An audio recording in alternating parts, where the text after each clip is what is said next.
في ناس بتخلط بين حفظ المال والاستثمار، وحتى الناس انا بلاقي فيديوهات ناس بتتكلم على الاستثمار وتستثمر وتحط فلوسك في ايه، ولا بيتكلم كلها على حفظ المال.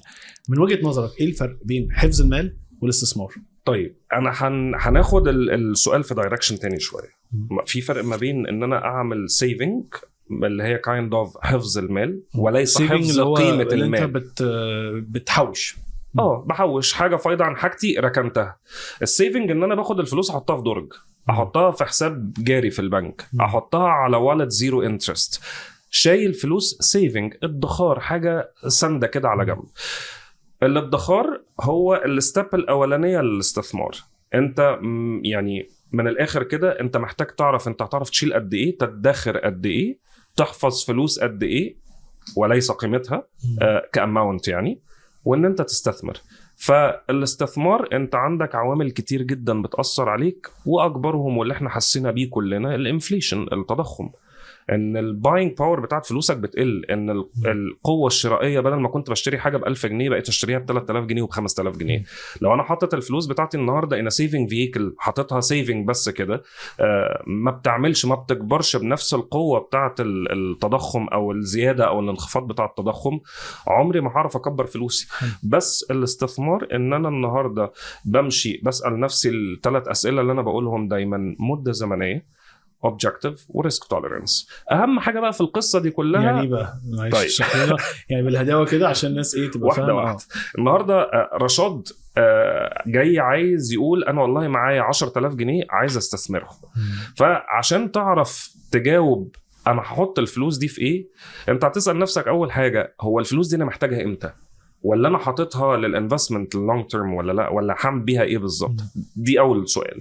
السؤال الثاني والتايم هورايزن هنا متقسم 3: شورت وميديوم ولونج. وعشان ما نقولش الكلام ملعبك يعني، الحاجات الشورت المدى وشورت اللي هو قصير المدى لحد سنة، بس بحاول اترجم قصير المدى لحد سنة، والميديوم تيرم من سنة مثلا ل3 سنين، واللونج تيرم above 3 years او اللي هو اكتر من 3 سنين. مفيش حاجة اسمها ان انا امسك في تايم هورايزن لوحده. يعني ما فيش حاجه اسمها ان انا كل استثماراتي هتبقى شورت تيرم، مش هتعمل حاجه. كل شهر يبقى قصيره المدى. وما ينفعش تبقى برضو كل حاجه لونج تيرم. ليه؟ لان الحاجات اللونج تيرم انا حطيتها في لونج تيرم، احتجت فلوس او اتزنقت في حاجه على الشورت تيرم دلوقتي، هعمل ايه؟ حلبس. ما فيهاش حاجه حلبس.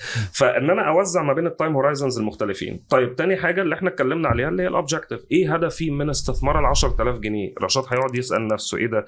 وانا عايز استثمرهم ليه؟ انا عايز احافظ على قيمتهم، تمام، او القوه الشرائيه بتاعتهم، ولا عايز منهم باسيف انكم، عايز منهم دخل شهري فهروح مثلا اربطهم شهاده او احطهم في اداه بتطلع لي دخل شهري، ولا انا عايزهم يحصل لهم كابيتال ابريشيشن او زياده راس ماليه يعني يكبروا مع نفسهم.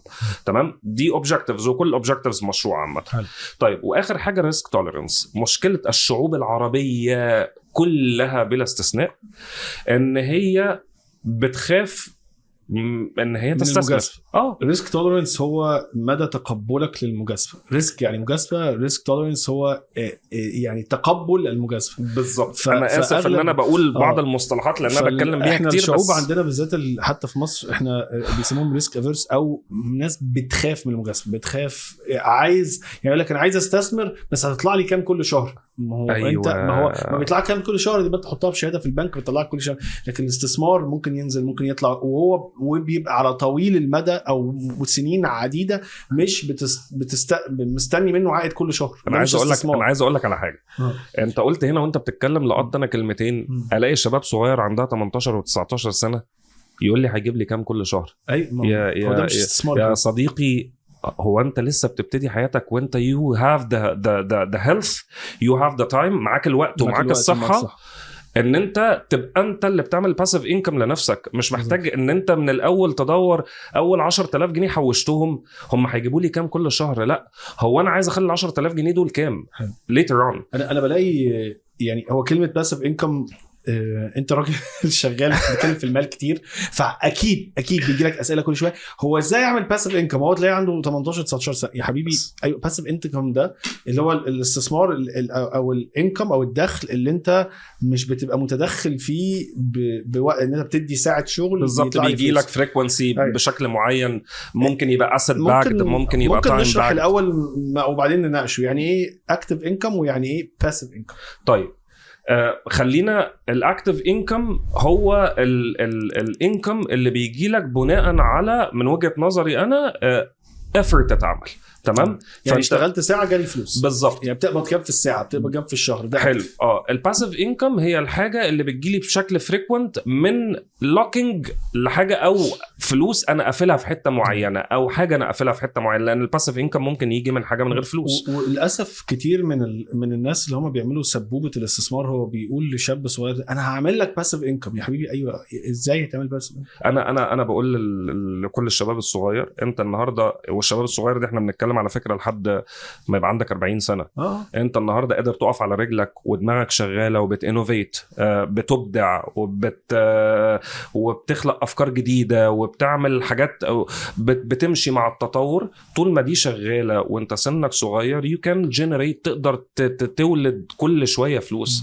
ما تدورش على الباسيف انكم دلوقتي، دور ان انت تعمل ويلث مش ان انت تعمل باسيف انكم. انا شايف ان الباسيف انكم بيجي بمرحله متقدمه، يعني تبقى انت اشتغلت على نفسك قوي وجبت اخرك في الانكم بتاعك، يعني جزء كبير قوي من الانكم بتاعك ايه اخرته، وبعدين بتقدر تطلع فلوس زياده بتجيلك، بتخش بتستثمرها في حاجات فبتشتغل فلوسك بتشتغل وانت بالزبط. مش مضطر ان انت تقول كلمه هو هيدخل لي كام كل شهر، لان هي فلوس شغاله على جنب مالكش دعوه بيها خالص، يعني ولا بتستعملها ولا انت منتظر منها حاجه كل شهر. يس